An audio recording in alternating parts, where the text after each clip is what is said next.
ሰላም ጤና ይስጥልኝ እንደምን አላችሁ? ዊዝደም ኦፍ ሰለሞን ነኝ። ሰሞኑን በአገራችን ውስጥ የተከሰቱ አንዳንድ ወረርሽኝ የሚመስሉ በተለይ ጋምቤላ ነው መሰለኝ በጋምቤላ የተከሰተውን ወረርሽኝ በሽታ በማስመልከት ትንሽ ማለት ፈልጌ ነው። በሽታው እጅግ በጣም አስጊ አደገኛም ጭምር ነው። እንግዲህ ሕክምና ባለሙያዎችንም ጭምር ነው የወሰደብንና መጀመሪያ ሐኪሞች ሊያደርጉ ወይም ልንወስድ የሚገባውን ጥንቃቄና የበሽታው ምንነት ከታወቀ በሽታው በዚህ መጠን ስፕሪድ የሚያደርግ ከሆነ አገር በቀል በሆኑ መድኃኒቶች ኸርባል ሜዲሲን ልናክማቸው ልንከላከላቸው እንደምንችል ማሳወቀው ልጄ ነው። ያው ብዙ ጊዜ በተደጋጋሚ ለመናገር ሞክረናል። እነዚህ ስርማሽ ቅጠል በጣሽ የተባሉ አባቶቻችን ለዘመናት ወይም ከዘመናት በኋላ ሊከሰቱ ለሚችሉ በሽታዎች ሁሉ መድኃኒቶችንና መፍትሄዎችን አስቀምጠው ነው ሄዱት።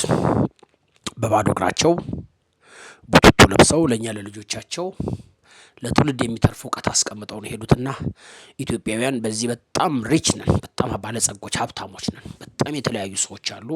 ሚዲያ ላይ እንደሚወራው ግርግር ብቻ አይደለም። በጣም የሚገራርሙ ዲቴል የሆኑ መድኃኒቶች አሉ። ምናልባት ወደዚህ ገበያ መግባት እንዳለብኝ ሁሉ ይሰማኛል አሁን። አንድ ሁለት የሕክምና ባለሙያዎችና በዚህ ገንዘቡን በኢኮኖሚ ሊደግፉን የሚችሉ ሰዎች ካሉ እነዚህን ኸርባል ሜዲሲኖች ከእንግዲህ በኋላ እያመረትን የምንሸጥበትን ሁኔታ መፍጠሩም አማራጭ የሌለው ጉዳይ ነው። ምክንያቱም እንደነዚህ አይነት ወረርሽኝ የሚሆን አደገኛ በሽታዎች ሲመጡ በቀላሉ ዲፌንድ ልናደርግ ስለምንችል እንኳን ለኛ ለሌሎች ዓለም አፍሪካ ሀገራትም ለዓለም ሀገራትም መትረፍ እንችላለን። በእንደዚህ አይነት ነገሮች ፓተንት መውሰድ ይቻላል እና ኢትዮጵያውያን ብዙም አትስጉ፣ ጥንቃቄ ማድረጉ አሪፍ ነው። ሕክምና ባለሙያዎች የሚናገሩትን መስማት መከታተል አሪፍ ነው። ከዚህ በተጨማሪ እኛ ደግሞ የጀርባ አጥንት ሆነን እናግዛቸዋለን።